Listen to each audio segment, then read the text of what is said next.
Connaught place में मजमा लगता था। इस देश के अलग अलग हिस्सों में मजमा लगाया जाता था और वह भी मीडिया के जरिए, जो एक ही सवाल लगातार पूछते रहते थे कि क्या वाकई हिंदू राष्ट्र या हिंदुत्व के आश्रय जो बीजेपी के लकीर है, मुस्लिम वोट नहीं चाहिए, मुस्लिम नहीं चाहिए, वह कहीं चले जाएं, लेकिन यहाँ नहीं चाहिए। नमस्कार, मैं अबरार खान यूट्यूब मंच से। साथियों, एक बहुत बड़ा सवाल आज देश के अंदर खड़ा हो गया है और सवाल ये खड़ा हुआ है कि क्या राहुल गांधी जी ने सोशल इंजीनियरिंग के माध्यम से जो 90-10 का एक समीकरण देश के अंदर दे दिया है, तो उसमें गोदी मीडिया और कारपोरेट के सहारे चलने वाली सरकार के पस्त कर दिया है। ये बहुत बड़ा सवाल है, क्योंकि आप लोगों ने उत्तर प्रदेश के अंदर देखा था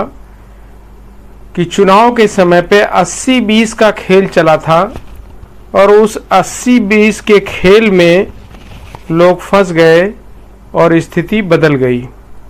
वहीं पर राहुल गांधी ने आगे बढ़कर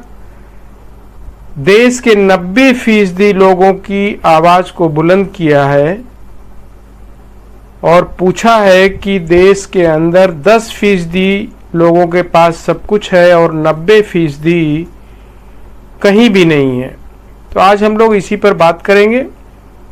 जो भी नए साथी चैनल से जुड़े हैं, चैनल को सब्सक्राइब करें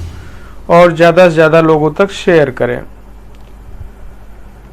तो मामला है उत्तर प्रदेश के चुनाव के टाइम का, जब 80-20 का खेल हुआ और 80-20 के ठीक बराबर में 90-10 का खेल भी अब शुरू हो गया है। इसकी कल्पना 80-20 का खेल जो करने वाले लोग हैं उन्होंने भी नहीं समझी होगी। बीते 10 वर्षों की राजनीति इस देश के भीतर जो भी हुई, इस देश का मेन स्ट्रीम मीडिया क्या कुछ दिखलाता था और क्या कहता था, क्योंकि उस दौर में जिस पटरी पर भारत की राजनीति दौड़ रही थी और बीते 10 वर्षों में इस देश में राजनीतिक जिस पॉलिटिकल पार्टी ने की है और मौजूदा हकीकत 80-20 के रास्ते पर चलते हुए पिछले 10 वर्ष में इस देश के भीतर जो भी परोसा गया और जो भी मीडिया न्यूज़ चैनलों पर जो हो रहा था, उसमें जितनी नफरत भरी हुई थी और नफरत को आज उभारने की ज़रूरत नहीं है। सिर्फ इतना समझ लीजिए कि 14 से लेकर 18 तक इस देश की राष्ट्रीय मीडिया में हर दिन औसतन 17 कार्यक्रम ऐसे होते थे जो हिंदू मुस्लिम के दायरे में खेले जाते थे, उछाले जाते थे, लोगों को डराया जाता था। इस दौर के राजनीतिक स्तर पे अगर आप देखेंगे तो देश के कैबिनेट मिनिस्टर तक यह कहने से भी नहीं चूकते थे कि हिंदुत्व की पताका, हिंदुत्व राष्ट्र के आश्रय कैसे फहराने की कोशिश उस दौर में राजनीतिक तौर पर हुई, उसे भी भूलना नहीं चाहिए। उसके दायरे में संविधान भी आया और इस देश की बहुसंख्यक और मुसलमान भी आए। उन मुस्लिमों को लेकर बहुत सारे सवाल मीडिया न्यूज़ चैनलों के स्क्रीन पर लगातार रेंगते रहे। कनॉट प्लेस में मजमा लगता था। इस देश के अलग अलग हिस्सों में मजमा लगाया जाता था और वह भी मीडिया के जरिए, जो एक ही सवाल लगातार पूछते रहते थे कि क्या वाकई हिंदू राष्ट्र या हिंदुत्व के आश्रय जो बीजेपी के लकीर है, मुस्लिम वोट नहीं चाहिए, मुस्लिम नहीं चाहिए, वह कहीं चले जाएं, लेकिन यहाँ नहीं चाहिए। इस परिस्थिति में एक बड़ा तबका डरा और सहमा हुआ था, आपको दिखाई दे रहा होगा। और आज की तारीख में वही मीडिया कहने लगा है कि जाति का सवाल मत खड़ा कीजिए, क्योंकि इस देश के ब्राह्मणों का क्या होगा, ब्राह्मण से मतलब उच्च जाति का क्या होगा, उसकी हालत तो बद से बदतर होती चली जाएगी। अगर जिस राजनीति के सहारे राहुल गांधी चल पड़े हैं, उस देश को मत बांटें, लोगों के आश्रय इस देश के भीतर कोई मोटी लकीर मत खींचें जिसको आपको राजनीति साधनी हो। यह तरीका ठीक नहीं है।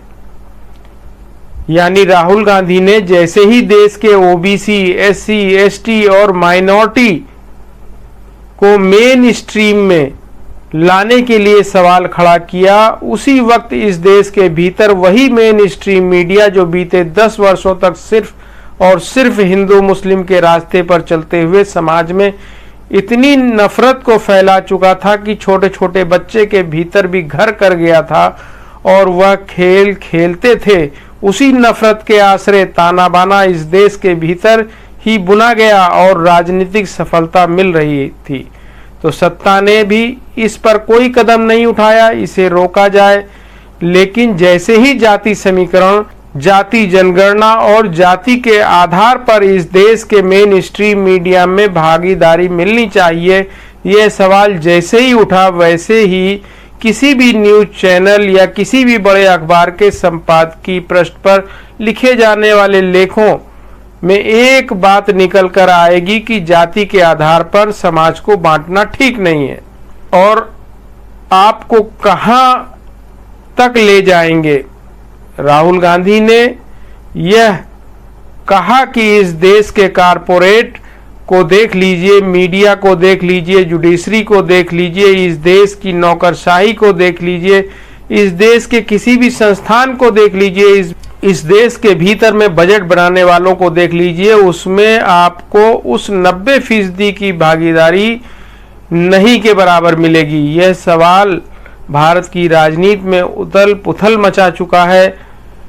लोकसभा के चुनाव के बाद राज्यों में के चुनाव में यह सवाल बड़ा होता जा रहा है और बीजेपी को इसका एहसास है और बीजेपी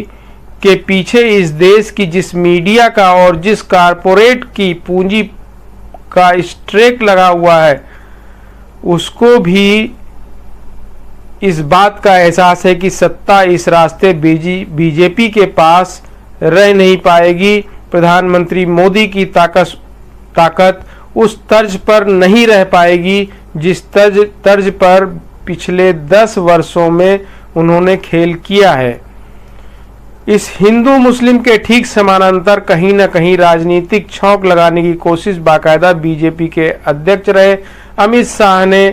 प्रधानमंत्री मोदी को ओबीसी बताकर किया भी और सोशल इंजीनियरिंग का पूरा खेल प्रदेश, बिहार, मध्य प्रदेश, उत्तर प्रदेश, महाराष्ट्र तक में हुआ। बीते 10 वर्ष की राजनीति ने किया, उसके सामने जैसे ही मुद्दा 90-10 का निकल कर आया, वैसे ही उसे समझ में आ गया कि अब यह राजनीति सत्ता उसके पास रह नहीं सकती है। राहुल गांधी जिन बातों को बार बार दोहराते हैं, कारपोरेट इंडिया को देखूं और लिस्ट निकालूं और हिंदुस्तान के 500 सबसे बड़े उद्योगपतियों की लिस्ट निकालूं, मैंने निकाला है, उसमें आपको एक भी दलित, एक भी आदिवासी, एक भी पिछड़े वर्ग का व्यक्ति नहीं मिलेगा। और सिर्फ कारपोरेट इंडिया की बात ही नहीं कर रहा हूं, आप जुडिशरी देख लीजिए, कारपोरेट इंडिया देख लीजिए, मीडिया देख लीजिए। आप मुझे बता दो, नेशनल मीडिया में दलित एंकर का नाम बता दो, मुझे आदिवासी एंकर का नाम बता दो, ओबीसी एंकर का नाम बता दो, कौन है बता दो। ये शब्द राहुल गांधी के थे जो उन्होंने अपने वक्तव्य में कहा। उन्होंने एक सवाल खड़ा किया देश के अंदर। राहुल गांधी ने इससे पहले जिन मुद्दों को उठाया वह मुद्दे राजनीतिक तौर पर बेअसर हो गए, चाहे वह राफेल को लेकर करप्शन का मुद्दा हो, चाहे इस देश में पहरेदार का मुद्दा हो, यानी चीन ने भारत की जमीन जिस तरीके से कब्जे में ली उसको लेकर सवाल हो। अलग अलग तरीके से इस देश की राजनीति सत्ता से हर मुद्दे को खारिज किया, सत्ता ने हर मुद्दे को खारिज किया। और सच तो यह है कि इस देश के भीतर महंगाई और बेरोजगारी का सवाल भी राजनीतिक तौर पर उतना ही असरदार नहीं रहा जिसमें इस देश की राजनीतिक सत्ता और मीडिया एक झटके में यह कह पाए कि देखिए इतनी बड़ी बेरोजगारी इस देश के भीतर है, इतनी बड़ी तादाद में लोग डिग्री को हाथ में लिए हुए हैं लेकिन उनके पास कोई काम नहीं है, इतनी बड़ी तादाद में इस देश में लगातार नौकरियां जा रही हैं और महंगाई बढ़ रही है, पीपीएफ के पैसे से लोगों का जीवन चल रहा है, बड़े बुजुर्गों के पास अपने बैंक खाते धीरे धीरे खाली करने के अलावा कोई रास्ता नहीं है। ध्यान दीजिए, ये सारे मुद्दे असर तो कर रहे थे, लेकिन यह चुनौती नहीं दे रहे थे कि मौजूदा बीजेपी की सत्ता जिस राजनीतिक पटरी पर दौड़ रही है और वह पटरी दो हिस्से में चलती है, उसमें एक तरफ हिंदू और दूसरी तरफ मुस्लिम है, और उस पटरी के बीच में चलती हुई राजनीतिक भूल जाती है कि किसी के घर में क्या बीत रही होगी। इस देश के ऊपर और इस देश के अंदर जितनी हिस्सेदारी इस देश के भीतर में पीढ़ियों से रहे हर तबके की है, उस तबके में एक झटके में आप इस देश के मुसलमानों को अलग कैसे कर गए। एवरेज अगर ये निकालते हैं तो 2018 के बाद इस देश में 17 कार्यक्रम हर न्यूज चैनल के स्क्रीन पर रेंगते हुए नजर आए। तो इसका मतलब यह है कि कई दिन तो ऐसे थे कि लगभग 30 प्रोग्राम तक हर दिन सिर्फ इसी नाम पर हो रहे थे, जिससे बीजेपी जिन मुद्दों को चाहती थी उसी हिसाब से स्क्रीन पर चल रही थी। दूसरा हिस्सा इस देश के भीतर का वह हिस्सा जिसमें हिंदू मुस्लिम हो रहा था, लेकिन हिंदुओं की गरीबी उसके हाशिए पर यह कहकर धकेल दिया गया कि उसके सामने मुस्लिम खड़ा है। इस देश के भीतर में सुरक्षा का सवाल भी हिंदू और मुस्लिम के बीच में मोटी लकीर खींचकर किया गया। इस देश के भीतर की महंगाई का सवाल भी, जो इस देश की 80% हिंदू की आबादी है, उसने महंगाई को किस रूप से लिया, उसने बेरोजगारी को किस रूप से लिया, ये सारे मुद्दे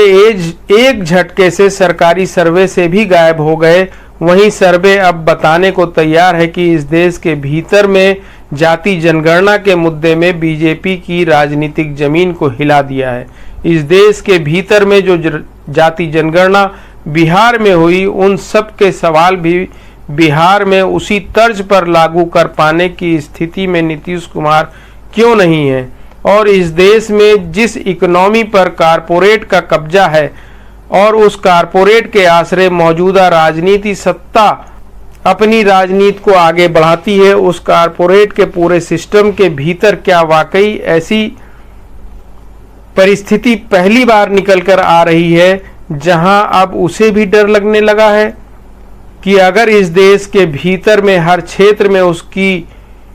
जिसकी जितनी संख्या है उसकी उतनी भागीदारी का सवाल होगा तो मुश्किल उसके लिए भी होगा, और आज नहीं कल उसको यह देश छोड़ना पड़ जाएगा। यह सवाल कहीं बल्कि उसी मेन स्ट्रीम मीडिया में उठ रहा है जो मेन स्ट्रीम मीडिया ने आंखें बंद करके रखी थी जब देश के भीतर में बड़ी मोटी मोटी लकीरें हिंदू मुस्लिम के नाम पर खींची गई। असल राजनीतिक सच क्या है? क्या इस देश के राजनीतिक सत्ता तक पहुंचने के लिए जिन भी रास्तों पर चलती है, 2014 में डेवलपमेंट नारा था। प्रधानमंत्री मोदी उस डेवलपमेंट के आश्रय 2024 तक आते आते तो जिन सवालों को 13-14 में प्रधानमंत्री मोदी उठा रहे थे, उन सवालों का समाधान तो 10 वर्षों में हो जाना चाहिए। लेकिन राजनीतिक सच क्या है? प्रधानमंत्री नरेंद्र मोदी 2001 के नवंबर के महीने से 2014 तक यानी लगभग 13 वर्ष गुजरात के मुख्यमंत्री रहे। और गुजरात मॉडल क्या है और क्या कहता है ये आप लोगों को अच्छी तरह से पता है। 10 वर्ष भारत के प्रधानमंत्री रहे। भारत का अंतर्राष्ट्रीय मॉडल क्या कहता है? इस देश की वह जनता कहीं नहीं टिकती है जो बेरोजगार है, जो महंगाई से त्रस्त है, जो पढ़ाई कर रही है उसके पास भी काम नहीं है, और उससे हटकर वह बहुसंख्यक तबका जो गरीब है, पिछड़ा है, हाशिए पर है, उसको लेकर कोई सवाल आपको इस दौर में नजर नहीं आएगा। पहली बार राहुल गांधी अगर खुले तौर पर यह पाठ पढ़ाने लग गए हैं कि देखिए 50% ओबीसी है, SC ST जोड़ दिए जाएं तो 73% हो जाएंगे, और उसमें अगर माइनॉरिटी जोड़ दिया जाए तो यह बात और भी आगे निकल के लगभग 90% पहुंच जाएगी। क्या ऐसी राजनीतिक परिस्थिति में पहली बार लोगों की अपनी जरूरतों से जुड़े हुए सवाल मेन स्ट्रीम में आकर खड़े हो गए हैं क्योंकि कांग्रेस इस सवाल को उठा रही है या राहुल गांधी इस सवाल को उठा रहे हैं? तो इस देश की मीडिया को तो यह सवाल उठाना चाहिए था ना। इस देश के भीतर में जब इतनी बड़ी तादाद में देश में जनता बेरोजगार है तो उन्हें काम देने के लिए आपके पास रास्ता क्या होगा? क्या एग्रीकल्चर की फील्ड में जाएंगे? इस देश के भीतर में अलग अलग तबकों की जितनी संख्या है, उनकी जितनी भागीदारी अगर हर क्षेत्र के मेन स्ट्रीम में उसी तादाद में होने लगेगी तो क्या रास्ता निकल आएगा? या इस देश की इकोनॉमी दरक कर गिर जाएगी, या फिर इस देश अपने आप में स्वावलंबी हो जाएगा? और स्वावलंबन का मतलब यह है कि इस देश के भीतर में असमानता भी खत्म हो जाएगी और देश उस लिहाज से जिएगा जहां हर हाथ में काम होगा। क्या यह संभव है? पार्लियामेंट के भीतर उठने वाले हर वह मुद्दे जो जातियों को प्रभावित करते हैं या इस देश में हिंदू मुसलमान को प्रभावित करते हैं, उन सवालों पर अगर पार्लियामेंट के भीतर सिर्फ राजनीति लाभ बनाने के लिए मुद्दों को उठाया जाता है या लोगों की भावनाओं से खिलवाड़ किया जाता है, तो क्या यह देश के सुप्रीम कोर्ट को अब पार्लियामेंट तक की बहस को लेकर चिंतन नहीं करना होगा? इस देश में जनता के अधिकारों पर अगर भावनात्मक तौर पर खिलवाड़ होगा पार्लियामेंट के भीतर, तो उसकी चिंता कौन करेगा? पार्लियामेंट और सुप्रीम कोर्ट टकराएंगे नहीं, बल्कि सुप्रीम कोर्ट एक कैनवास देने की स्थिति में नहीं आना चाहिए। वह पार्लियामेंट में से भी कहे कि आपके भीतर उठते हुए सवाल इस देश की राजनीति में लाभ पाने भर के लिए हों, लाभ पाने भर के लिए हो गए हैं। इस देश में अगर जिस जनता का जिक्र राहुल गांधी कर रहे हैं, वह जनता अगर अपने पैरों पर खड़ी हो गई और राजनीतिक तौर पर उसने इस देश की सत्ता को पलट दिया, तो इस देश में भी जो चकाचौंध दिखाई देती है, चाहे वह नोएडा की फिल्म सिटी हो, चाहे देश के भीतर बड़े बड़े कारपोरेट के बड़े बड़े बिजनेस ही क्यों ना चल रहे हों, उन लोगों के भीतर के सवाल सीधे राजनीतिक तौर पर इससे टकराएंगे और इस देश के भीतर पहली बार यह मंथन शुरू होगा कि इस देश की इकोनॉमी, इस देश का एजुकेशन सिस्टम, इस देश का पूरा मेडिकल सिस्टम, इस देश के भीतर में लोगों को मिलने वाले काम का स्वरूप और इस देश में किसानों की भूमिका और किसानों को मिलने वाले लाभ पर इस देश में मुख्य धारा की पूरी राजनीति चिंतन मनन करेगी या नहीं करेगी। सवाल ये बहुत बड़ा सवाल है कि जिस तरीके से देश के अंदर गोदी मीडिया और कारपोरेट के सहारे, कारपोरेट के पैसे के सहारे जो सरकार चल रही थी, उसने कभी भी आम जनमानस की बुनियादी जरूरतों पर ध्यान कभी नहीं दिया, चाहे वो महंगाई हो, बेरोजगारी हो, सीमा का सुरक्षा का मामला हो, इस पर कभी ध्यान नहीं दिया। और आज जब राहुल गांधी ने 90-10 का सवाल खड़ा किया है कि आज देश के अंदर 90% लोग जिनकी कहीं भागीदारी नहीं है, इस बात पर आम जनमानस ने अगर संज्ञान ले लिया तो सोचिए स्थिति क्या होगी। बहुत बहुत धन्यवाद। जो भी नए साथी चैनल से जुड़े हैं, चैनल को सब्सक्राइब करें और ज़्यादा से ज़्यादा लोगों